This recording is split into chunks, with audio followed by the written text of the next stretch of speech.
하나님께서 오늘 우리에게 주실 말씀은 에베소서 1장 15절부터 23절까지를 대독하겠습니다.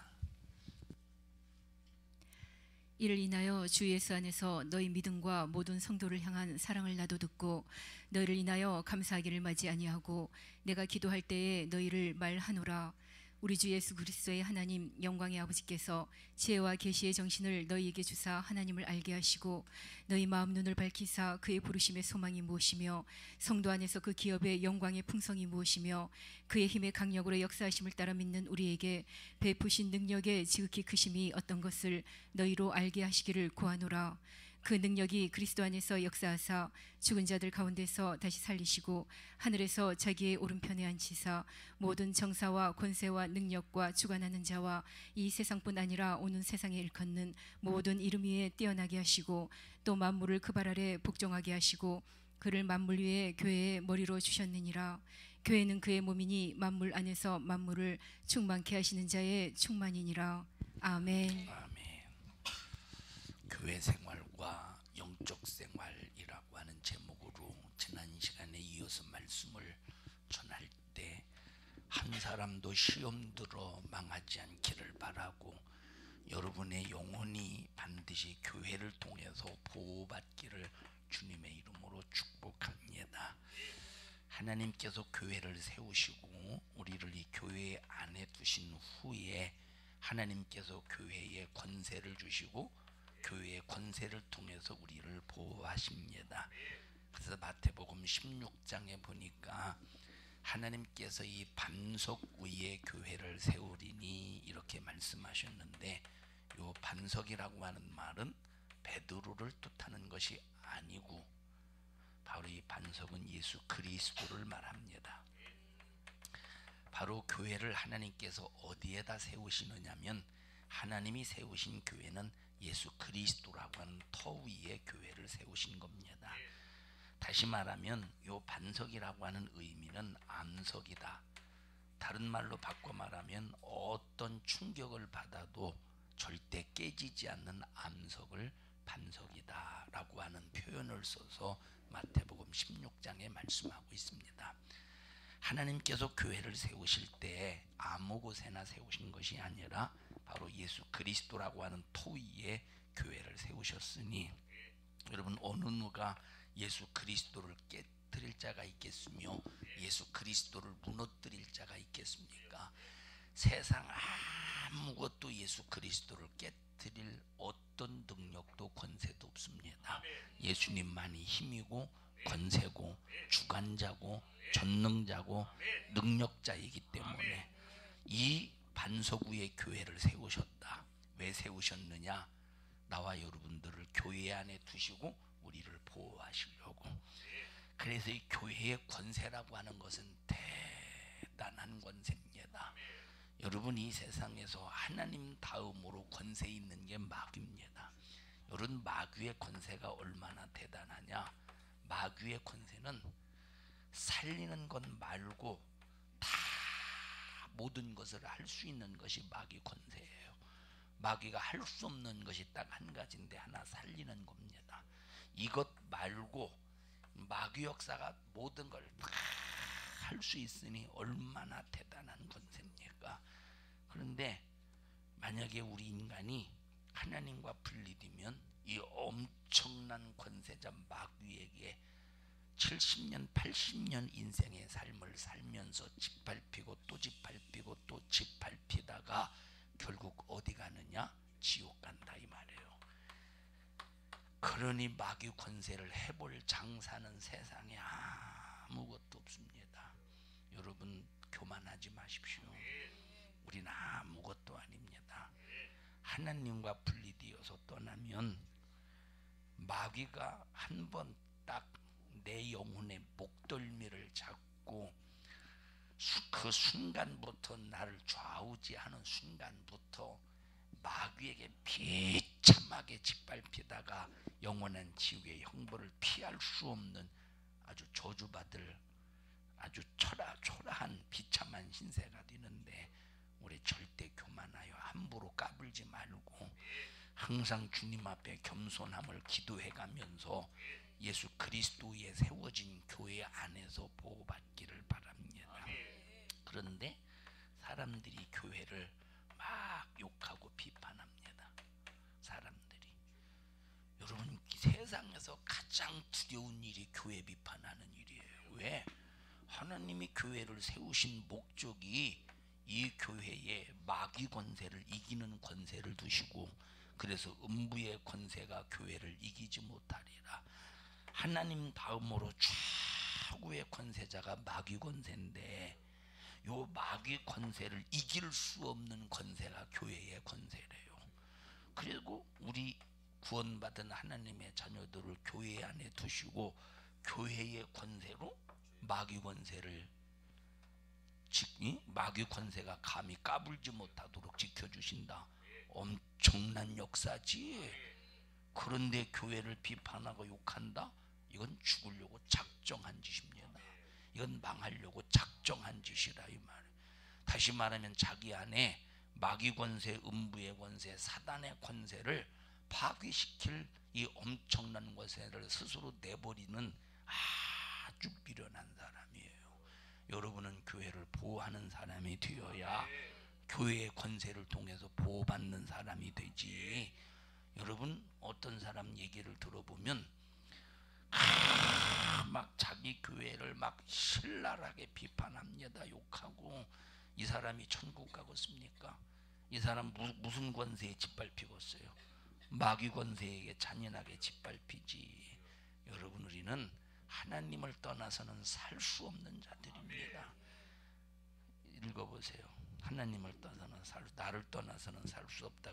나는 포도나무요 너희는 가지니 너희가 나를 떠나면. 나는 포도나무요 너희는 가지니 저가 내 안에. 예수님께서는 포도나무래요. 포도나무. 우리는 그 나무에 붙어있는 가지래. 가지가 해야 될 일은 하나도 둘도 셋도 열매를 맺는 겁니다. 그러면 이 가지가 나무에 붙어서 열매를 맺으려면 반드시 나무가 이 뿌리로부터 진액을 쭉쭉 빨아들여야 돼요. 여러분, 나무가 뿌리로부터 진액을 빨아들여서 가지에게 전달하고 공급할 때 재미가 있어야 되지 않겠어요? 다시 말하면 이 가지가 진액을 빨아들여서 열매를 맺는 재미가 있어야 되지 않겠습니까? 근데 여기 예수님이 뭐라고 말씀하셨느냐? 이 가지가 나무에서 딱 잘려지면 절대 열매를 맺을 수 없고 너희는 나를 떠나서는 살 수가 없대. 여러분, 교회에 앉아 있다고 해서 하나님께 붙어 있는 게 아니라 마음과 생각과 정신이 하나님께 붙어 있어야 되는 거예요. 근데 만약에 교회를 욕하고 비판해봐요. 자기하고 안 맞는다고, 교회가 왜 이런지 모르겠다고 해가면서 이 사람이 하나님과 붙어 있는 사람이겠어요? 이 사람이 예수에게 붙어 있는 사람이겠어요? 그래서 우리는 어떤 일이 있어도 나하고 안 맞는다고 비판하고 욕하고 헐뜯고 비방하는 게 아니라 정말로 교회를 보호하고 보존할 수 있는 그런 예수의 정신이 있어야 된다 이 말이에요. 그래야 음부의 권세가 감히 까불지 못하지. 여러분, 벌써 여러분 속에서 무엇인가 교회에 대하여, 그리고 무엇인가 교회 생활에 대해서 딱 불만이 생기거든 큰일 났구나. 나를 무너뜨리려고 수작을 부리는 마귀 권세가 지금 나를 공략하고 있구나 하고 딱 정신 차려야 되는데, 마귀 역사는 그런 생각을 주지 않아요. 공격할 때는. 그래서 우리는 어떤 일이 있어도 시험 들면 안 돼. 시험 들면 교회의 권세 속에서 마귀 권세를 보호받아야 될 내 자신이 벌써 시험 드는 순간 나무에서 가지가 팍 점점점 톱질에 의해서 점점점 잘려가고 있다 이 말이에요. 점점점 잘려가고 있어. 여러분, 나무의 생명력은 엄청납니다. 나무의 생명력은 엄청나요. 자, 그 전에 제가 첫 번째 목회하는 곳에서 이제 교회 주차장이, 교회가 있고 주차장이 있는데, 이 주차장 약간 약한 무릎 높이에 언덕이 있어요. 딱 올라가 가면 이 나무가 하나 딱 있는데 제가 무엇 때문인지는 모르겠는데 나무 껍질을 이렇게 이만큼 이 껍질을 나무라면 거의 많이 벗겨가지고 무슨 이유 때문에 하여튼간 이유가 있어서 껍질을 벗긴 것 같아요. 근데 조금밖에 안 남았어요. 나무 껍질. 여러분 나무가 껍질이 없으면 진액을 절대로 공급하지 않습니다. 맞죠? 껍질을 통해서 그 나무의 수맥, 다시 말하면 이 진액을 껍질을 통해서 전달하는 거죠. 아닌가? 몰라서 가만히 쳐다보는 거예요? 아니라서 쳐다보는 거예요? 몰라서? 아이고 다행이다. 자, 껍질을 통해서. 자, 그런데 참 신기한 것이 뭐냐면 이 조금밖에 남지 않은 그 껍질인데 그것을 통해서 생명력을 유지해 가더라고. 생명력을. 근데 보세요. 어쨌든 그래서 마귀 역사는 점점 한번 딱 톱을 대면 기어이 나무 가지를 잘라 내기까지 일하는 놈이 마귀입니다. 그래서 톱이 한번 딱 닿았다. 이게 시험에 노출이 되어 있는 거예요. 시험에 노출. 이해하시나요? 우리가 신앙생활하면서 시험 들 수 있겠죠. 그러나 우리는 절대 마귀가 톱질을 해서 조금도 베어져서는 안 됩니다. 자, 그런데 어쨌든 베어지다가 어쨌든 나무는 생명력이 대단해요. 베어지다가도 빨리 깨닫고 돌아와야 돼. 자, 그래서 보세요. 이 시험 든 사람이 시험 안 든다는 건 진짜 하나님이지. 하나님만 시험 안 드세요. 사람이면 아무리 신앙생활 잘해도 시험 들 때가 있어요. 맞죠? 시험 들 때가 있다니까. 시험 들 때가 있어요. 김영희 원사님 시험 들어봤어요? 안 들어봤어요? 안 들었다고 하면 하나님밖에 없으니까. 시험 들어봤어요? 안 들어봤어요? 들어봤죠. 혜지도 시험 많이 들어봤지. 넌 자주 듣지. 시험 자주 들지. 쟤는 생각이 너무 마음이 어려서 시험이 자주 들 것 같아. 유빈아, 너도 시험 들어봤어? 다 들어봤겠지. 시험 안 들어보면 사람이 아니에요. 하나님이지. 그런데 보십시다. 시험을 들 때, 시험에 딱 들 때 아무리 시험 들어도 절대 해서는 안 되는 일이 있어. 대적의 행위예요. 시험 들 때 절대 해서는 안 되는 일이 뭐냐면 대적의 행위예요. 교회를 욕하고 주의 종을 욕하고 비판하는 이런 행위. 자, 때로는 시험 들어서 좌절할 수는 있어요. 힘들고 어렵고 고통스러우니까 좌절할 수는 있어요. 사람이니까 좌절할 수 있지. 에? 그렇다고 좌절이 합리화가 되면 안 돼. 합리화가 되면 그건 이미 하나님과 분리될 수밖에 없는 거예요. 시험 들어 좌절하는 것도 시험이니까 낙심할 수 있어요. 때로는 절망할 수가 있어. 왜? 악한 영의 역사가 하나님의 관계 속에서 정말 얼마나 회방하냐. 잔인하게 회방합니다. 그래서 좌절할 수 있고 낙심할 수 있고 절망할 수 있는데 우리가 여기 만약에 이것이 대적까지 가면 이거는 이미 뭐라고 말할까? 점점점 구제불능의 인간이 되어가는 거예요. 그래서 우리가 시험 혹시 찾아올지라도 절대 뭐하면 안 돼? 대적하면 안 되는. 교회를 비판하고 욕하고 주의 종과 분리시키고.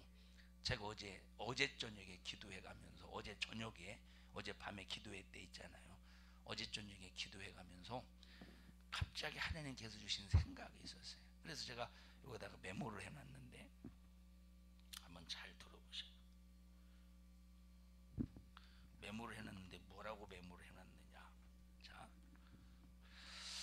우락부락하게 행동하는 사람이, 여러분 사람들 보면 우락부락하게 행동하는 사람이 있죠. 어?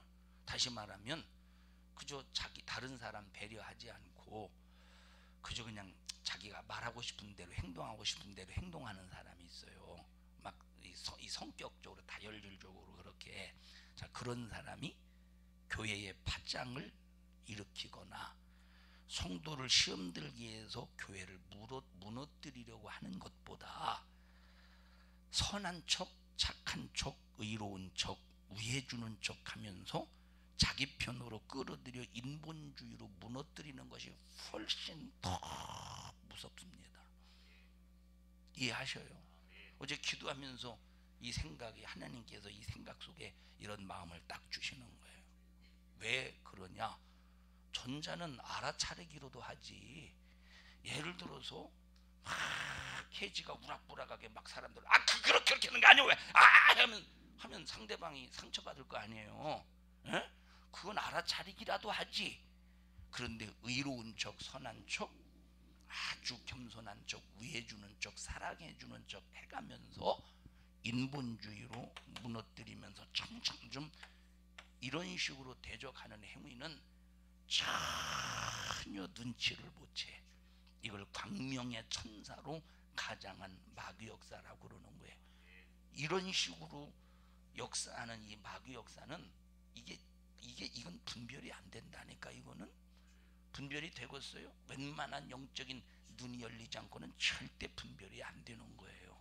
하나님이 왜 이런 감동을 왜 이런 생각을 주시는지 모르겠는데, 자, 그러니까 그러면 보세요. 예를 들어서 A라는 사람, B라는 사람, C라는 사람, D라는 사람, E라는 사람끼리 아주 똘똘똘 뭉칩니다. 막 예를 들어서 E라는 사람이 선함으로, 의로움으로, 이제 위해줌으로 막 다독여주고, 그런데 무엇인가 자기 속에 불만 불평을 조금씩 말하는데 그것이 불만 불평으로 안 들리게 아주 교묘하게 합리적인 조건과 이유 속에서 말할 때 자기도 모르는 사이에 생각과 마음과 정신을 하나로 공유하게 된다 이 말이에요. 이해하셔요? 무슨 소리인지? 아주 교묘하게. 그러면 측은하게 생각되고 좀 뭔가 불쌍하게 생각되고 뭔가 손해보는 것 같고 막 그러면 점점점 이런 상황 속에서 이 자신이 나중에 점점점 자기도 모르는 사이에 대적의 영에 사로잡히게 되는 거예요. 아까 말했듯이 전자는 그냥 눈에 보여줘. 저 사람 저렇게 행동하면 눈에 보여지잖아요. 그래서 금방 드러나는데 이런 부분은 참 그래서 인본주의가 엄청나게 무서운 겁니다. 이 광명의 찬소로 이장한, 근데 이것이 안 보여, 느껴지지도 않아. 그만큼 무섭게 교묘하게 역사하는 놈이 마귀 역사인데, 그래서 무섭게 역사하는 마귀 역사는 핫발의 귀신이요. 아주 핫발의 귀신이라니까. 여러분 꿈속에서 막 무섭게 이놈의 자식 너 재산 지내면 너 죽여 이놈의 자식아. 이건 핫발의 귀신이라니까. 겁주면서 하는 거는 그러나 자기 정체를 드러내지 않고 교묘하게 무너뜨리고 대적의 역사를 이루는 것은 무슨 역사에 아주 고단수의 귀신이요, 악한 영의 역사. 왜 그러느냐? 이 시험의 역사. 여러분, 자, 시험 안 드는 사람이 있느냐니까. 시험 안 드는 사람. 여러분, 시험 안 드는 사람은 이 세상에, 여러분 바울이라고 시험 안 들었고서 바울이라고 성경 보십시오. 바울이 편지를 기록할 때 보십시오. 얼마나 성도들 때문에 힘들고 마음이 힘들고 어려웠는가. 자, 바울도 시험 들었을 것이라. 성경 보면 상당히 자기 자신이 어려운 것을 고백했던 그런 내용도 있지 않습니까? 여러분, 아무리 믿음이 좋아도 시험 들게 되어 있어요. 그렇다고 합리화시키면 절대 안 됩니다. 그런데 시험이 들 때 좌절할 수 있고 낙심할 수 있고 절망할 수 있고 때로는 게으를 수도. 그렇다고 게을러도 된다고 한 거 아니에요. 때로는 게으를 수도 있어. 그런데 이게 무엇까지 발전되면 안 되느냐? 대적까지 발전하면 안 되는데 이걸 못 보게 만들어. 왜? 여기서부터 시험은 여기서부터 이렇게 여기서부터 쭉쭉쭉쭉 하게 만들어서 이것이 보이지 않도록 역사하게 여기까지 오게 만든다 이 말. 이걸 볼 수 있는 신령한 영안이 열려져야 되는데, 그렇게 될 때 결국은 교회를 비판하고 욕하고 대적하고 그러면 누구와 끊어지는 거예요? 하나님과 끊어지고 마는 거예요. 하나님과. 그래서 우리는 무슨 일이 있어도 시험 들면 절대 안 돼요. 자, 만약에 자, 하나님께서 교회를 세우시고 나라고 하는 존재를 교회에 두셨는데, 그러면 내가 교회 안에 있으면, 교회로 보호를 받으면, 교회는 뭐가 있다고 그랬어요? 권세가 있다고 말했어요. 교회는 권세가 있다고 말했습니다. 교회에 뭐가 있어요? 교회 권세가 있다고 말했어요. 그래서 내 자신이 딱 교회 안에 보호만 받으면 걱정할 거 없습니다. 마귀 역사가 아무리 발광해도 여러분, 우리는 걱정할 것이 없는 거예요. 그런데 마귀가 나를 무너뜨려야 돼. 여러분, 마귀는 누구든지 다 예수 믿는 사람이라면 공략하게 되어 있어요. 예수 믿는 순간에 마귀 역사는 그 사람을 시험도로 무너뜨리고 불의의 병기로 사용하려고 작정하고 달려든다 이 말이에요. 그러면 성도를 공격하는 마귀 역사와 마귀를 공격한다네, 목사를 공격하는 마귀 역사의 수준을 비교해 볼 때, 여러분, 성도를 공격하는 이 귀신의 역사와 목사를 공격하는 악한 영의 귀신의 역사의 수준의 차이는 완전히 다른 거예요. 완전히. 그러니까 목사를 공격한 악한 마귀에 대한 귀신의 수준의 역사는 엄청난 강력한 힘을 가지고 있는 마귀의 귀신의 역사, 엄청난, 그리고 강교한, 아주 교묘한, 아주 이런 역사를 통해서 무너뜨리려고 수작을 부리는데, 자 보십시다. 여러분이 교회 권세 안에서, 교회 안에 있을 때 교회 권세로 보호받잖아요. 근데 마귀는 벌써 교회로부터 보호받지만 못하면, 여러분들이 교회로부터 보호를 받지 않으면 이제 마귀의 권세로 무너뜨릴 수 있어. 아주 간단합니다. 그래서 여러분들을 교회 밖으로 끌고 나가도록, 교회는 나와 있는데 교회에 대해서 부정하게 만들고, 불만하게 만들고, 불편하게 만들고, 자기하고 안 맞는다고 전부 교회를 자기에게 맞추려고 할 때, 이 사람은 점점점 교회 밖으로 나가는, 교회 안에 앉아 있어도 벌써 교회로부터 벗어난 사람이라 이 말이에요. 교회 앉아 있어도 벗어난 사람이라니까. 자, 예를 들어 보십시다. 병원에서 이제 환자가 병원에 있어요. 환자가 병원에 있는 이유가 뭐죠? 치료받으려고. 아파서 누워 있습니까? 아파서 병원에 가는 거예요? 병원에 왜 가는 거예요? 치료받으려고 하는 거지. 아픈 사람 집에 누워 있는 사람 많아요. 병원에 왜 가요? 아픈 사람이 치료받으려고 하는 거예요. 치료받으려고. 우리 옆 사람도 손 꼭 잡고, 이렇게 단순하니. 병원에 왜 가요? 치료받으려고 하는 거예요. 근데 치료받으려고 병원에 가서 침대에 누워 있는데 의사가 주사 맞읍시다 해도 싫어.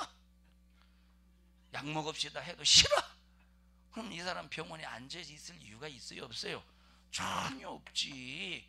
이와 똑같이 하나님으로부터 교회 보호를 받으려고 내가 교회 안에서 신앙생활 한다고 할지라도 하나님의 말씀을 전혀 안 들어. 싫어. 관도. 교회 안에서 교회 생활 한답시고 하나님의 말씀을 전혀 안 듣네. 설교를 전혀 안 듣네. 비판하네. 이 사람이 무슨 교회에 몸뚱이는 있지만 하나님의 보호를 받을 수가 없다 이 말이에요. 환자가 병원에 누워있지만 의사의 말을 듣지 않으면 치료를 받을 수 없듯이 똑같은 현상이라니까. 이렇게 해서 마귀는 교회에 대하여 불리하게 만들어. 여러분, 교회와 예수님은 한 몸이라고 그랬어요. 교회와 예수님은 한 몸이라고. 읽어보세요. 에베소서야 1장. 교회는 그의 몸이니 만물 안에서 만물을 충만케 하시는 자의 충만이니라. 자, 교회는 예수님의 몸이래. 교회는 누구래요? 뭐래요? 예수님의 몸이래. 예수님의 몸. 그래서 교회와 예수님은 한 몸이야. 하나라 이 말이에요. 하나. 그럼 내가 내가 딱 교회 안에만 있으면 얼마나 하나님의 능력의 역사 속에서 보호받겠습니까? 그래서 교회 생활을 잘 할 때 그 사람 치료받는 거고, 기도할 때 응답받는 거고, 문제가 있을 때 해결받는. 그래서 여러분들이 병들어서 기도하는데도 치료가 임하지 않거든 교회 생활을 여러분들이 한번 점검해 봐야 돼요. 여러분들이 기도해도 뭔가 치료받지 못하고 있거든 여러분들이 교회와 분리되어 있는가를 봐야 돼. 내가 과연 생각이 교회와 분리되었는지 마음이 정신이 행동이 분리되었는지를 봐야 된다니까. 내가 교회 안에서 온전히 보호받는다면 예수님과 한 몸이니 예수님이 하신 말씀 예수님이 이루신 사건이 내게 이루어지지 않겠습니까? 채찍에 맞음으로 나음을 입었도다. 예수님이 징계를 받으신 이유는 우리가 평화를 누리기 위함이다. 그래서 우리가 교회 안에서 교회로부터 보호를 받으면 치료의 역사가 일어나게 되어 있고 뭐가 역사? 무슨 역사? 치료의 역사가 일어나게 되어 있고 평강의 역사가 일어나게 되어 있고 축복의 역사가 일어나게 되어 있고 생명의 역사가 일어날 수밖에 없다 이 말이에요. 기도할 때 응답이 이루어져요. 아까 나는 포도나무요 너희는 가지니 너희가 내 안에 내 말이 너희 안에 거하면 무엇이든지 원하는 대로 구하라 내가 다 시행하리라. 교회 안에서 하나님과 한 몸을 이룰 때 지체로서 하나님과 예수님과 한 몸을 이룰 때 치료의 역사, 평강의 역사, 축복의 역사, 생명의 역사 기도할 때 응답의 역사는 자연적으로 자동적으로 이루어지게 되어 있다 이 말이에요. 그런데 여러분들이 이런 역사가 이루어지지 않거든 무엇인가 평강이 없어. 여러분 정말로 예수님과 나와 하나가 되면 아무리 핍박을 받아도 육체가 힘들고 어려워도 막 속에서 일어나는 기쁨은 감출 수가 없다 이 말이에요. 감출 수가. 이제 부흥회를 갑니다. 부흥회를 가는 목적이 주러 가는 거예요. 받으러 가는 게 아니라 주러 가는 겁니다. 보통 이제 부흥회를 하면 진짜 돈 없는 가난한 교회 있잖아요. 뭐 한 20명 모이고 한 30명 모이는 이런 교회는 부흥회 끝나면 최소가 50만 원 정도 줘요. 뭐 지금은 더 많이 주겠죠. 최소가 50만 원 정도. 보통 그냥 한 뭐 5, 60명 정도 모이면 한 100만 원 정도 줘요. 100만 원 정도. 이건 내 기준이요. 한 300명 정도 모이면 한 200만 원 정도. 한 그 500명 이상 정도 모이면 500만 원 그 이상도 주겠죠. 이상. 그럼 부흥회는 이 돈을 받으러 가는 게 아니라 하나님의 말씀을 주러 가는 거예요. 하나님의 말씀. 그런데 만약에 이 부흥회를 가서 사례비를 한 번, 두 번 받게 되면 설교하기 전에 가만히 있어봐. 이 교회는 얼마를 줄라나? 부흥회 끝나고 얼마를 줄라나? 이 생각이 떠오르지 않겠어요? 벌써 계산적이지 않겠어요? 그리고 헌금을 볼 때 아이고 왜 이렇게 헌금이 안 나와? 헌금이 안 나오면 이 사례비 별로 안 줄 것 같은데 설교하면서 그 생각 들지 않겠어요? 해봤어야 알지. 그런 생각이 든다 이 말이. 그런 생각이 든다니까. 야, 이 교회는 많이 모였네. 야, 헌금이 왜 이렇게 두둑하대야. 이 속에 혹시 1,000원짜리만 들어있는 거 아니요? 이 생각이 들 수 있지 않겠어요? 그러면 말씀을 전하는 일에 중심과 목적이 흐트러지는 거예요. 그러니까 아예 부흥회 가서는 사례비를 받지 않는다는 생각으로 이미 내 생각 속에 딱 고정시키고 말씀을 전하 보십시오. 오직 말씀을 전하는 일에 올인할 수가 있지. 올인할 수 있지. 그리고 아무것도 받지 않고 딱 돌아올 때 그 막 이 속에서 이 평강함, 기쁨, 나만 느끼는 이 엄청난 이 희열, 이건 아무도 이거는 느낄 수 없어. 나만 느끼는 거야. 이건 나만 느낄 수 있다니까. 이해하시나요? 그러니까 이제 돈을 안 받으니까 이제 교회에서 이제 뭘 사서 보내요. 사서 보내요. 뭘 사서 보내도 생각이 안 나네. 생선도 사서 보내고. 뭘 사서 보내지? 생선도 사서 보내고. 멸치도 사서 보내고. 아니 생선이나 멸치나 또 뭘? 과일도 사서 보내고. 사서 보내요. 근데 이런 것조차도 보세요. 내 솔직히 말하는 이런 것조차도 가만있어. 여기 끝나면 어차피 이제 생활 사례비는 안 받으니까 여기는 끝나고 뭘 줄라나 이 생각이 든다니까. 그렇다고 이걸 내가 가져가서 먹냐? 안 먹자니 다 교회에다 내놓지. 그런데 이것도 불편해. 교회도 내놓. 이것 때문에 또 성도들끼리 싸우고 또 실현하고 자빠졌습니다. 이것도 불편하다니까. 어떻게 보면 이것도 아니 이걸 가지고 싸워야 될 이유가 있어 없어? 누구는 많이 주고 안 주고 먹고 안 먹고 이러고 자빠졌으니